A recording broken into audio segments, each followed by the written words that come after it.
अस्सलाम वालेकुम स्टूडेंट, कैसे हैं? ठीक हैं। तो चैप्टर 2 पढ़ रहे हैं हम वेक्टर्स एंड इक्विलिब्रियम, जिसके एक्सरसाइज के शॉर्ट क्वेश्चंस हमने प्रीवियस लेक्चर में पढ़ लिए थे कुछ।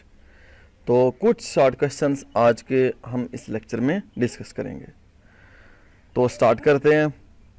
सबसे पहला क्वेश्चन है, it is possible to add a vector quantity to a scalar quantity, explain. क्या ये पॉसिबल है कि हम जो है वो एक वेक्टर क्वांटिटी को एक स्केलर क्वांटिटी में ऐड कर सकते हैं? हमने इसको एक्सप्लेन करना है, क्या ये पॉसिबल है? तो ये पॉसिबल नहीं है, क्योंकि हम पढ़ चुके हैं कि जो स्केलर है उसकी अपनी करेक्टरिस्टिक्स हैं, जो वेक्टर है उसकी अपनी करेक्टरिस्टिक्स हैं। तो दोनों की जो करेक्टरिस्टिक्स हैं वो डिफरेंट हैं। तो इन दोनों की डिफरेंट करेक्टरिस्टिक्स की वजह से, मतलब दोनों की डिफरेंट खसूसियात की वजह से हम इनको ऐड नहीं कर सकते। तो वो खसूसियात डिफरेंट जो हैं वो कौन कौन सी हैं, हम पढ़ चुके हैं कि जो स्केलर होता है उसको डिस्क्राइब करने के लिए हमें सिर्फ मैग्नीट्यूड की ज़रूरत होती है, लेकिन जो वेक्टर क्वांटिटी होती है उसको डिस्क्राइब करने के लिए एक तो हमें उसका मैग्नीट्यूड चाहिए और दूसरा उसकी डायरेक्शन चाहिए। तो इसलिए हम दोनों को ऐड नहीं कर सकते, क्योंकि दोनों की खसूसियात जो हैं वो मुख्तलिफ हैं।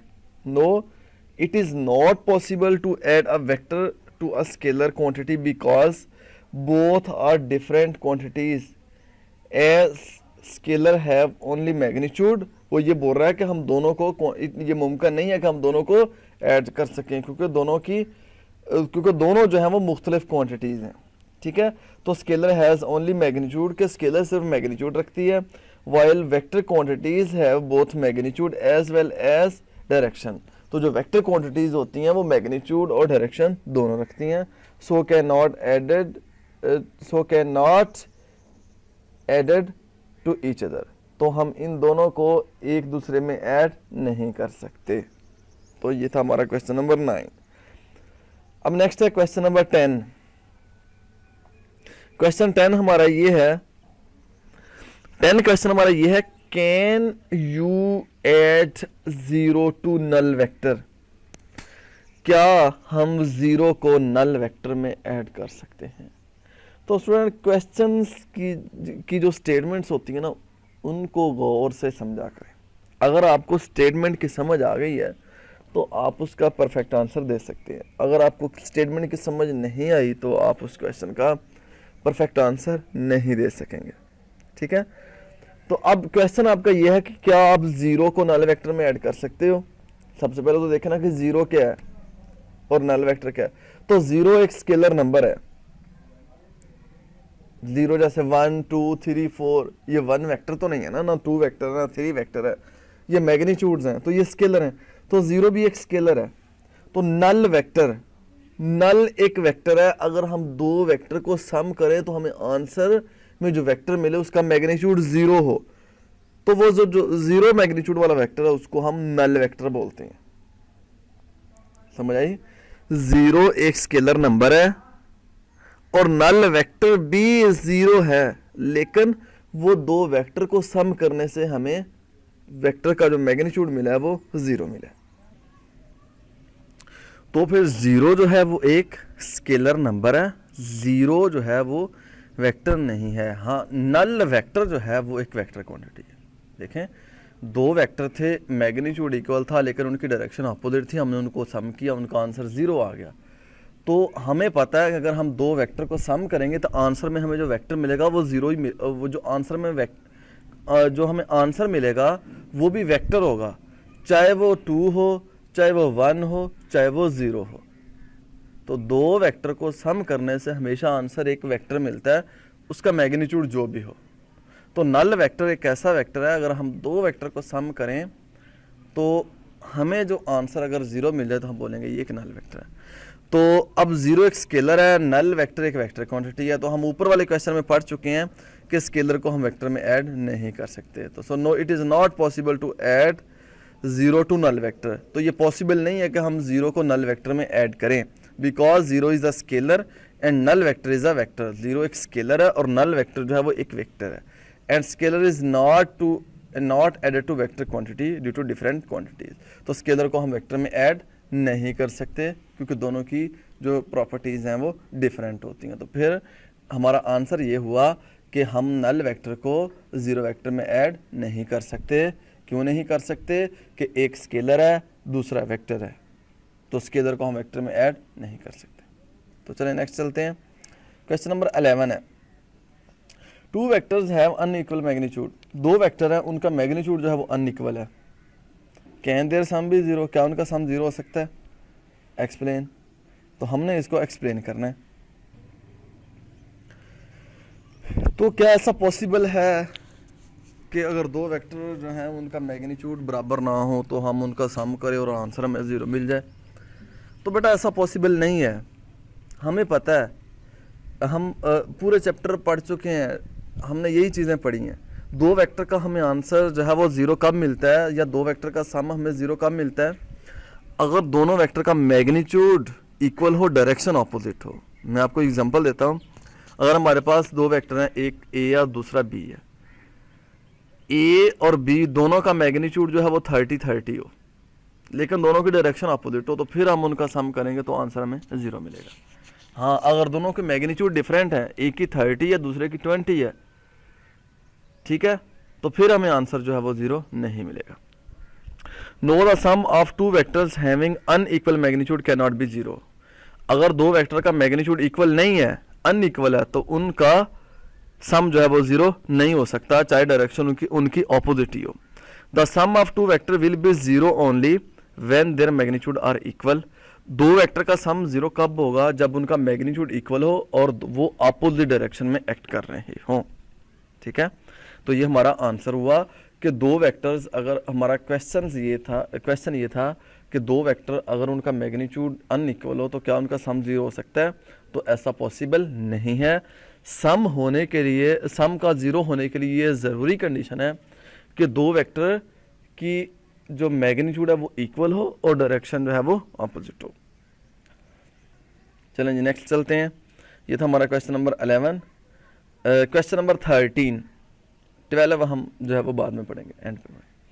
How would the two vector of same magnitude have to be oriented if they were to be combined give a resultant to a vector of same magnitude. Important question है, स्टेटमेंट को अच्छी तरीके से समझ लें। वो कह रहा है कि अगर हमारे पास दो वेक्टर हों और उनका मैग्नीट्यूड सेम हो, उनको हम कैसे रखें?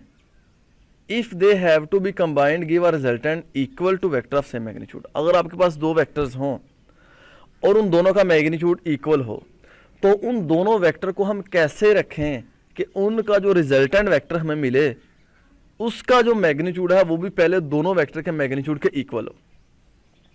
समझ आई बात? मैं फिर से इसको समझाता हूँ। ये सपोज कर लें आपके पास है ए वेक्टर और ये है बी वेक्टर, ये मैं फोकस कर रहा हूँ जिसके ऊपर, ठीक है। ये ए और बी दो वेक्टर हैं, इनका मैग्नीट्यूड जो है वो इक्वल है, ठीक है, क्योंकि इनकी लेंथ सेम है। तो क्वेश्चन ये है कि हम इन ए और बी वेक्टर को कैसे रखेंगे कि हमें जो रिजल्टेंट वेक्टर मिले उसका मैग्नीट्यूड भी ए और बी के इक्वल हो। अगर ए का 40 है मैग्नीट्यूड, बी का भी 40 है, तो ए और बी को कैसे रखें कि जो आर वेक्टर मिले उसका मैग्नीट्यूड भी 40 हो। तो ये हमने आंसर बताना है इसका।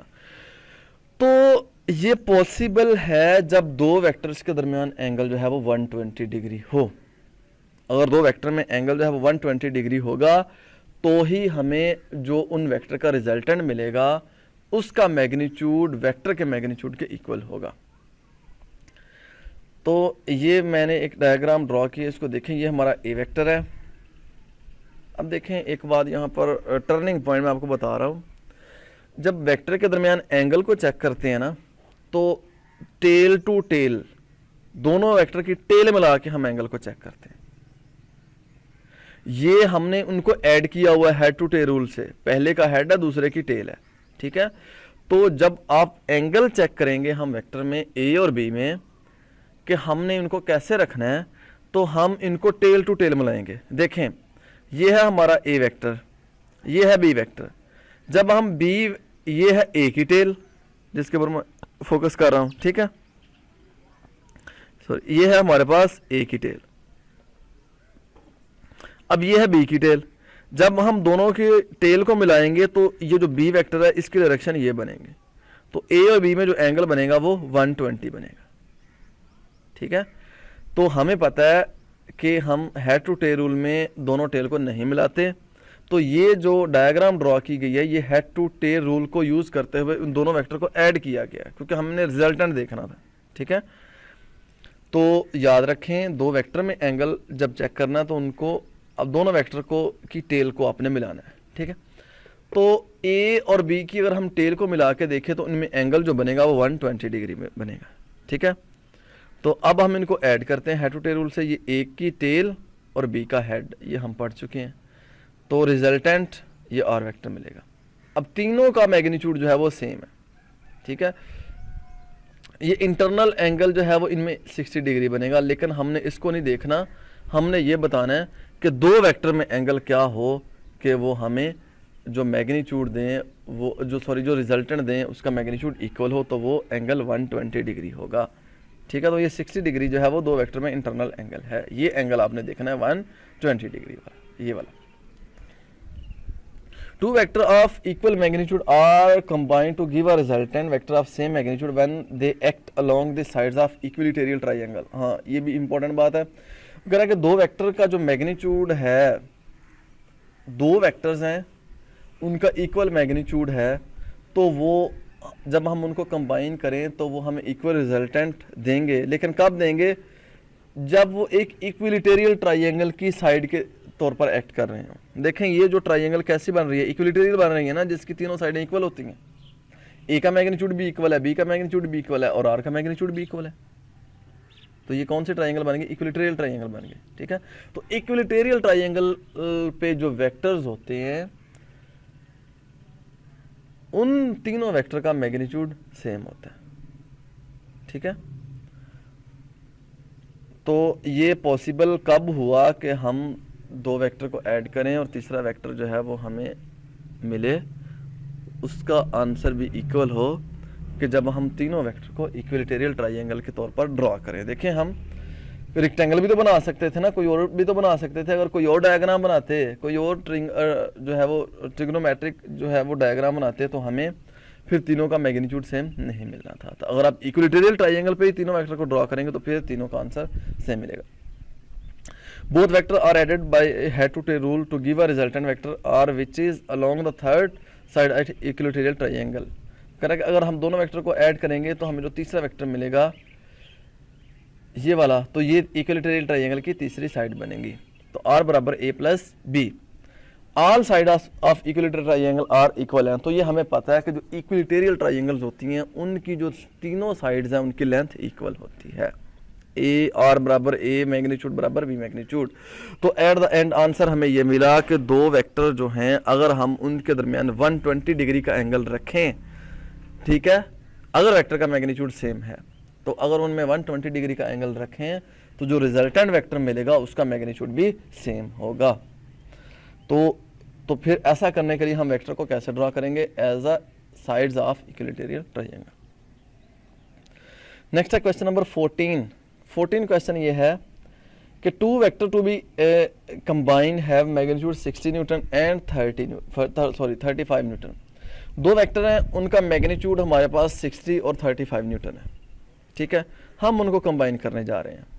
Pick the correct answer from those given below and tell why it is only one of the correct statement. वो कह रहा है कि आपके पास दो वेक्टर है, आप उनको कंबाइन करें, तो इन तीनों में से आपने बताना है कि करेक्ट आंसर कौन सा है।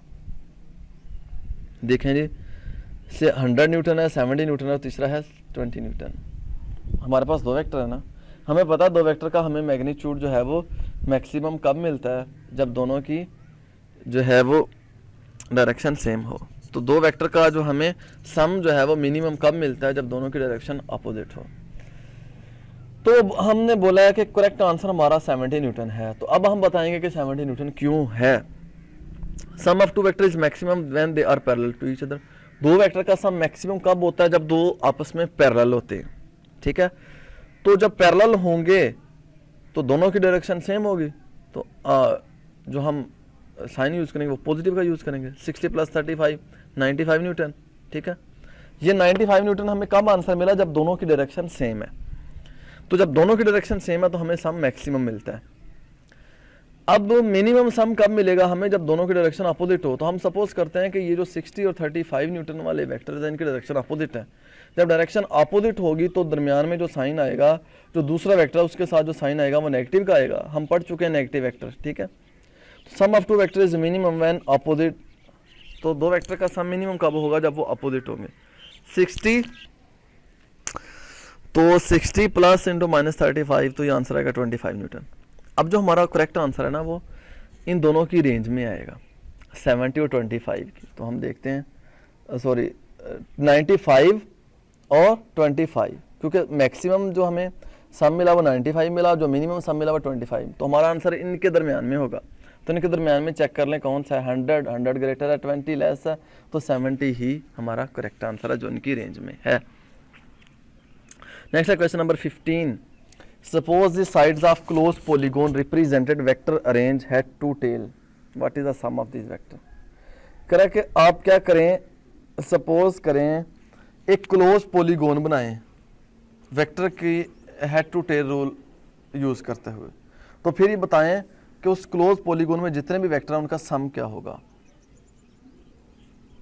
तो स्टूडेंट ये हमारे पास जो है वो एक क्लोज जो है वो पॉलीगोन है, ठीक है। तो क्लोज्ड पॉलीगोन हमारे पास जो है वो क्या होती है, सबसे पहले आपको ये आइडिया होना चाहिए, ठीक है। तो क्लोज पॉलीगोन आपके सामने है। ये एक क्लोज शेप होती है कि जहाँ से हम वेक्टर को स्टार्ट करें वहाँ पर जो है वो स्टॉप करें, आके बंद कर दें। ये ए वेक्टर है, ये बी है, ये सी है, ये डी है, ये ई है, ठीक है। अगर हमारे पास जो है वो बहुत से वेक्टर हों और उनको हम हेड टू टेल रूल से जो है वो ऐड करें, ठीक है, तो फिर हम देखते हैं कि हमें आंसर क्या मिलेगा। अब देखें हम रिजल्टेंट वेक्टर कैसे हासिल करते हैं। अगर हम दो वेक्टर को सम करें तो दो वेक्टर को जब आप सम करते हैं तो उनका रिजल्टेंट हमें मिलता है कि पहले की टेल और दूसरे का हेड, ये रिजल्टेंट का रूल होता है। अब देखें ए वेक्टर, उसके हेड के ऊपर बी वेक्टर, फिर बी के हेड पे सी, सी के हेड पे डी और डी के हेड पे ई वेक्टर। अब देखें ए वेक्टर की टेल और बी का हेड, सॉरी ई का हेड आपस में मिल रहे हैं। यही रिजल्टेंट का रूल है। रिजल्टेंट का क्या रूल है कि पहले वेक्टर की टेल और दूसरे का हेड, दूसरा वो जो भी आपका वेक्टर है, चाहे वो आप दो वेक्टर को ऐड कर रहे हैं, 4 को कर रहे हैं, 5 को कर रहे हैं या 10 को कर रहे हैं, ठीक है। तो अब पहले वेक्टर की टेल और लास्ट का हेड आपस में मिल रहा है यहाँ पर, मतलब हम यहाँ पर रिजल्टेंट फाइंड नहीं कर सकते। रिजल्टेंट का रूल जो है वो यहाँ पर पूरा हो रहा है। तो फिर जब हम ऐसी सिचुएशन हो तो फिर जितने भी वेक्टर्स हैं उनका सम हमारे पास 0 होता है, ठीक है। तो ये जितने भी वेक्टर्स हैं उनका सम जो है वो हमारे पास क्या होगा, 0 होगा। तो sum of vector will be 0 in case of last vector coincide with the tail of first vector, कि जो लास्ट वेक्टर है वो फर्स्ट वेक्टर की टेल से कोइंसाइड कर रहा है। तो फिर हमारा जितने भी वेक्टर हैं उनका सम जो है वो 0 होगा, क्योंकि हमारे पास एक क्लोज पाथ बन रहा है। जहाँ से हमने स्टार्ट किया था पहले वेक्टर को, वहाँ पर आके लास्ट वेक्टर का जो है हेड है वो ख़त्म हो रहा है। तो a plus B plus C plus D plus E, अगर और वेक्टर f हो तो उनका सम हमारे पास क्या जाएगा, 0 आ जाएगा, ठीक है। तो नेक्स्ट हमारे पास क्वेश्चन है 18। क्वेश्चन नंबर 18 ये है कि name 3 different conditions that could make A1 cross A2 is equal to 0। तो वो कंडीशन बताएं कि हम A1 क्रॉस A2 को जो 0 कर सकें, कि A1 क्रॉस A2 का आंसर 0 आ सके। तो सबसे पहली कंडीशन ये है कि अगर दोनों ही नल वेक्टर हों, A1 अगर नल वेक्टर हो तो फिर भी A1 क्रॉस A2 का आंसर 0 आएगा, या A2 जो है वो नल वेक्टर हो तो फिर भी इसका आंसर 0 आएगा, ठीक है। देखें ना, अगर यहाँ पर 0 होगा तो A1 मल्टीप्लाई बाय 0 तो आंसर फिर भी 0, अगर A1 को 0 रखेंगे तो फिर भी आंसर 0। अब दूसरी कंडीशन ये है कि if A1 and A2 are parallel, अगर A1 और A2 पैरेलल हो, देखें A1 क्रॉस A2 को अगर हम ओपन करें तो क्या बनेगा, A1 A2 साइन थीटा। तो अगर साइन जो थीटा जो है वो 0 डिग्री हो तो हमें पता है साइन 0 का आंसर 0 होता है, ठीक है। तो A1 और A2 अगर पैरेलल हो तो फिर भी हमें A1 क्रॉस A2 का जो आंसर मिलेगा वो 0 मिलेगा। तीसरी कंडीशन ये है कि अगर दोनों में एंगल 180 डिग्री हो, क्योंकि हमें पता है कि साइन 180 डिग्री जो है वो 0 होता है। A1 and A2 are anti parallel, अगर A1 और A2 जो है वो एंटी पैरेलल हो तो फिर भी जो है A1 क्रॉस A2 का आंसर हमें 0 मिलेगा। क्यों? साइन 180 जो है वो 0 होता है। तो ये 3 कंडीशंस हैं जो A1 क्रॉस A2 को 0 बना सकती हैं। सबसे पहले क्या थी कि या A1 नल वेक्टर हो या A2 नल वेक्टर हो, ये पहली कंडीशन। दूसरी कंडीशन ये थी, ये है कि अगर दोनों वेक्टर आपस में पैरेलल हों, जब वेक्टर पैरेलल होंगे तो साइन 0 तो हमें साइन 0 का आंसर पता 0 होता है, क्योंकि A1 क्रॉस A2 में हम साइन थीटा को यूज़ करते हैं। तो तीसरी कंडीशन ये है कि अगर तीनों वेक्टर आपस में एंटी पैरेलल हों तो साइन 180 का आंसर 0 होता है। तो जब दोनों वेक्टर एंटी पैरेलल होंगे तो A1 क्रॉस A2 का आंसर फिर भी 0 मिलेगा। नेक्स्ट क्वेश्चन है कि can a body rotate about its centre of gravity under the action of weight. क्या एक बॉडी जो है वो अपने सेंटर ऑफ ग्रेविटी के इर्द गिर्द रोटेट कर सकता है under the action of weight? तो no, body can not rotate about its centre of gravity under the action of its weight because this line of action of force passes through the axis of rotation. तो ऐसा possible नहीं है, एक body जो है वो rotate नहीं कर सकता under the action of centre of gravity. क्यों? कि जो वेट है, क्योंकि जो वेट है वो सेंटर में है और डाउनवर्ड है, ठीक है। तो हम पढ़ चुके हैं टॉर्क वाले टॉपिक में कि जब line of action of force जो है वो हमारी पिवट पॉइंट में से गुजरेगी तो टॉर्क पॉसिबल नहीं है। क्यों? जब line of action of force pivot point में से गुजरेगी तो मोमेंट आर्म 0 होगा। जब मोमेंट आर्म 0 है तो हमारा टॉर्क भी क्या होगा? 0 होगा, ठीक है। तो because in this case line of action of force passes through the axis of rotation, तो line of action of force जो है वो एक्सिस ऑफ रोटेशन में से पास करेगी तो हमारा मोमेंट आर्म 0 होगा। जब मोमेंट आर्म 0 होगा तो टॉर्क का फार्मूला हमने पढ़ा हुआ है, मोमेंट आर्म इनटू फोर्स। तो R moment arm 0 RF sine theta, तो जब R 0 होगा तो सारा फैक्टर 0, तो सारा torque acting on it is 0, तो फिर हमारा टॉर्क भी क्या होगा? 0 होगा।